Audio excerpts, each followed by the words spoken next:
मौज पर 5 लाख रुपए जीतने का मौका और इंडियाज गॉट टैलेंट के सेट पर सेलिब्रिटी से मिलने का मौका भी।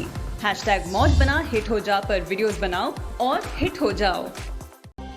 नमस्कार, वन इंडिया हिंदी में आपका स्वागत है। मैं हूं शिखा धोरिया। उत्तर प्रदेश विधानसभा चुनाव के बाद अब राज्य में विधान परिषद के चुनाव होने जा रहे हैं। इसे लेकर अब राजनीतिक दलों में आरोप प्रत्यारोप का दौर शुरू हो गया है। समाजवादी पार्टी के अध्यक्ष अखिलेश यादव ने बुधवार को कहा कि विधान परिषद के चुनाव में बीजेपी गुंडागर्दी का सहारा लेकर लोकतंत्र को खत्म कर रही है।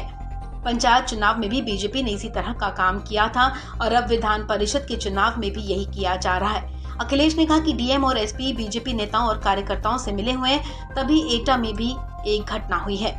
समाजवादी चिंतक डॉक्टर राम मनोहर लोहिया की जयंती के मौके पर लखनऊ के लोहिया पार्क में आयोजित कार्यक्रम में माल्यार्पण करने के बाद मीडिया से बात करते हुए अखिलेश ने कहा कि भाजपा ने हमेशा लोकतंत्र को नुकसान पहुंचाया है। विधान परिषद चुनाव में भी पहले चुनाव की तरह भाजपा गुंडाई पर उतर गई है।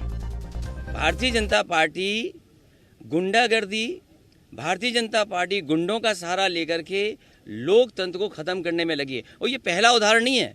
याद कीजिए वो लखीमपुर में जिस समय बहनों के साथ जो व्यवहार हुआ था, उनके कपड़े छीन लिए गए थे, उनकी साड़ी खींच ली गई थी, कपड़े फाड़ दिए गए थे। और इसी तरह जो कल हुआ है एटा में, भारतीय जनता पार्टी लोकतंत्र में अपना बहुमत सिद्ध करने के लिए गुंडई पर उतर आई है। और आखिरकार डीएमएसपी क्या कर रहे थे, उतनी खड़ी हुई पुलिस क्या कर रही थी? ये पूरी की पूरी सरकार की साजिश थी। डीएमएसपी पूरे मिले हुए थे। अगर डीएमएसपी नहीं मिले होते तो शायद ये ऐसा नहीं होता। सर, मायावती जी का पूरा वोट परसेंट, लेकिन कल वो ट्वीट करके कह रही है कि सपा ही मिली हुई है। नेताजी की भी उदाहरण वो दे रही थी। समाजवादी पार्टी डॉक्टर राम मनोहर लोहिया के सिद्धांत पर आगे बढ़ने जा रही है।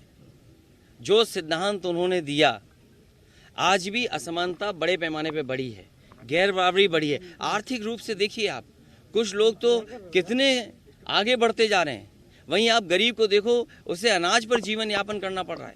और यूथ कितना निराश हुआ है। जब तक अर्थव्यवस्था नहीं बदलेगी तब तक यूथ को नौकरी नहीं मिलने वाली। वही यूथ जो पिछले 3 साल 4 साल से इंतजार कर रहा था कि उसे नौकरी और रोजगार मिलेगा। सरकार के सामने चुनौती भी है कि आखिर सरकार इतनी नौकरी रोजगार कैसे देगी। और मुझे नहीं लगता ये सरकार यूथ के भविष्य को बेहतर कर पाएगी। मीडिया से बातचीत में अखिलेश ने आगे कहा कि विधानसभा चुनाव में सपा को संघर्ष का जनादेश मिला है। समाजवादी पार्टी जनता के मुद्दों और समस्याओं को लेकर सदन से लेकर सड़क तक संघर्ष करेगी। एक सवाल के जवाब में अखिलेश ने कहा कि महंगाई लगातार बढ़ती जा रही है। सरकार कहती है कि डीजल और पेट्रोल पर उसका नियंत्रण नहीं है, तो चुनाव के समय दाम क्यों नहीं बढ़ते हैं? अखिलेश ने कहा कि चुनाव खत्म होने के बाद कंपनियां मुनाफा क्यों कमा रही हैं। इस खबर में फिलहाल इतना ही। तमाम अपडेट्स के लिए आप बने रहें वन इंडिया हिंदी के साथ।